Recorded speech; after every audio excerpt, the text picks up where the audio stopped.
Hello mga ka-MG, dito po ako ngayon para i-share sa inyo yung ginawa kong style, MG30 natin na ginamit and M-Babe, yung ating iniidolo na si Jam Walag. So, nadiscover natin to sa tulong ng ating ka-member na si Sir Arnel Maas. Thank you, shoutout sa iyo sir, andyan siya sa ating group. Then, mas naintindihan ko yung coding and then in-apply ko kung ano yung gusto ko mangyari. So, itong gagawin natin ngayon, i-share ko sa inyo. So, yeah, let's start. Okay. So, bago tayo magsimula, nais ko po muna sa inyo ipakita ano nga ba yung tinatawag natin MIDI-CC or MIDI mapping. Sa mga hindi nakakaalam, para mas lalo nyo maintindihan, at the same time, in your side, makakapaggawa kayo. So, hindi ko ma-open kasi yung aking MG30, nagkakaroon ng problema sa audio. So, ginawa ko, screenshot ko na lang siya. Then, the same time, open yung MG30 natin. Okay, MIDI mapping, kailangan makikita yung MIDI mapping dito sa settings. Okay? Then pag open yan, lalabas itong settings. Click nyo lang yung MIDI custom. Okay? Then mag-a-appear na yung mga MIDI. Okay, which is this one. Yan. So, kung mapapansin nyo, andyan lahat yung mga modulation, effects, amplifier, IR, noise gate. Ito yung mga command na gusto nyong ipagawa kay M-Babe kung on and off or long pressed. Okay? Ito yung single step or single step switch between two or press down. Okay? Now, ito yung mga mapping kagaya ng wah, 0, ito yung command ng wah. Okay, 0. Ayan, 0. Gagawin nyo lang kung gusto nyo i-control sa push switch A sa M-Babe, i-add nyo yan, tas ito yung gusto nyo mangyari. MIDI-CC default channel 1, then type CC kasi MIDI code or MIDI-CC command or coding map. Then yung 0, data 1, ayun yung 1 natin. Okay? Then yung 5, kung pang ilang wah ang gusto nyong iparated or gawin ni M-Babe. So, ang pinili ko dyan ay yung eto. Open natin. Eto. Si Octave shift. Ginagawin ko siya halimbawa sa mga tunog na harmonic. Yan. Gusto ko mag-harmonic. Yan. Inapakan ko yan. Mamaya tetestingin natin sa video. Okay? So, yan. Ayun yung mga mapping. Ayan. Tingnan nyo lang. Puntahan nyo lang kay MG30. So, ngayon, punta tayo ngayon kay Chocolate. So, ito yung one, gaya na sinabi ko, kung gusto kong i-command yung wah, so kailangan, pipili ako anong code ang gusto kong mangyari dun kay switch A. So, ang ginawa ko, sa switch A, gusto ko si wah. Then, pipili ako ng kung anong wah. Bahala kayo, pwede nyong hanapin yan sa video. Sige. I-open natin ito sa kabilang screen. Wait lang.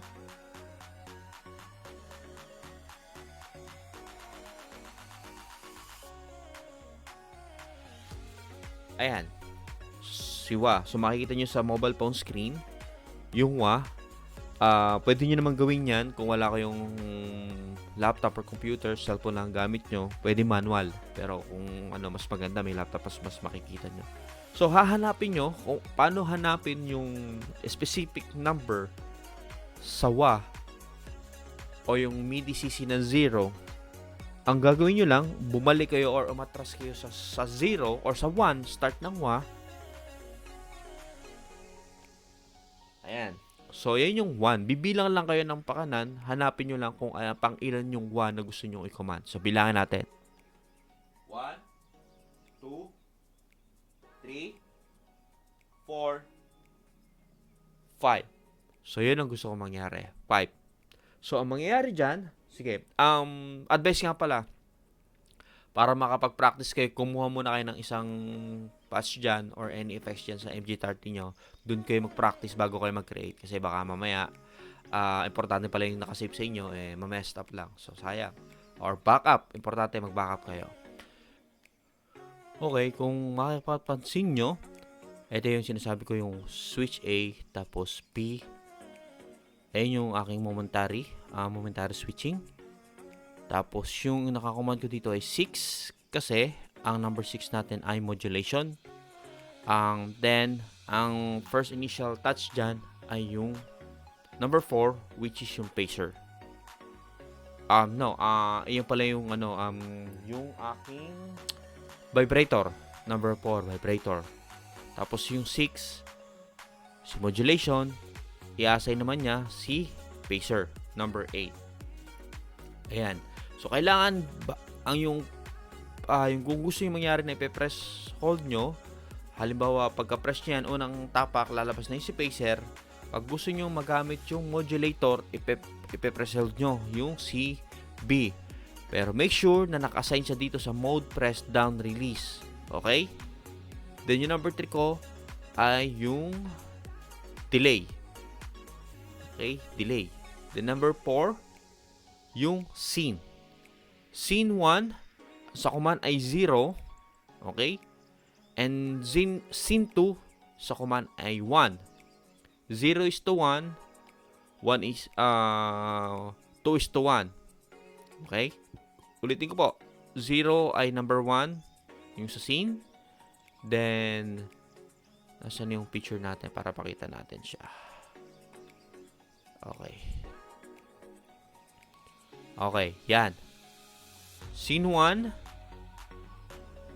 0. Dahil ang 80 ay scene. 0 tapos yung 2 ay 1. Okay? Now, punta tayo ngayon sa ating camera. Okay, yan yung video. So, mapapansin nyo, gumawa ko ng isang pan-testing para hindi naman ma-mess up yung aking mga effects. Nga pala, para magawa nyo, kasi nagkaroon akong problema, pag pine-press and hold ko, hindi ko ma-edit yung aking effects na gusto kong gawin. So, modulation. Ayan. Unang tapak pacer, pag hinold mo, lalabas yung vibrator. Kung papasin nyo, yung depth at rate, hindi nyo ma-adjust yan kahit anong gawin pag merong hindi nyo pag wala kayong ginawa sa MG30, which is yung napaka-importante. So, ayan, balik tayo sa WA. Pag pinares ko yung WA, pupunta yan sa WA. Okay. Medyo lang yung aking MG30, kailangan ko lang linisin. Then, pag pinares ko yung B, ayan, pupunta siya sa pacer. Pag gusto ko naman gawin yung kay momentary switching, press and hold. Ayun na yun. Tapos, delay. Naka-activate na kasi. Ayan, delay. Then, scene 1, scene 2. Scene 2, scene 1. Alright. Scene 1, scene 2. Scene 1, scene 2. Then, ito yung sinasabi ko na para ma-edit nyo, pupunta kayo ngayon sa global. Okay? Press and hold, then para follow. Makikita nyo, para follow. Ayan. Punta kayo sa para follow, meron kayo dyang i-command or i-on or i-off.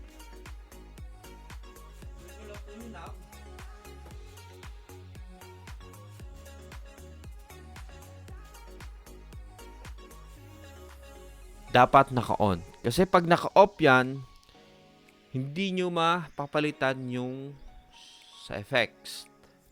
Yung ito yung ano sa version 4. Kasi sa version 3, mababago nyo agad.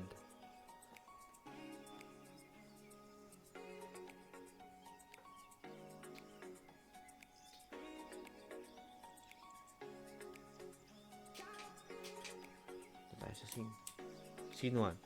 Okay, ito yung sinasabi ko kung paano mag-edit nung momentary sa Mbabe. Ito tayo sa modulation.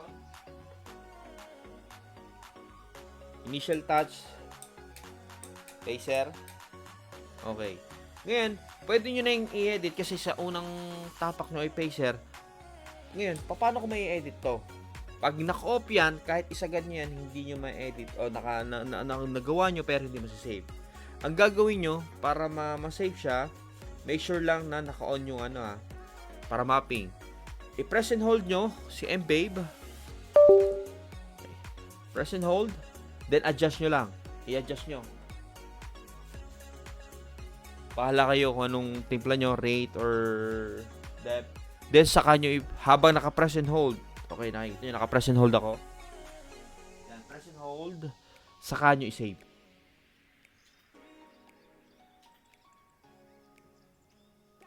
Ayun. So, testingin natin. Unang tapak, phaser. Kailangan pag-hold. Ayan. Vibrator. Save na. Ayun. So, bahala na kayo kung anong gusto nyong ilagay dyan. Basta tandaan nyo lang yung global mapping. Thank you. Have a nice day.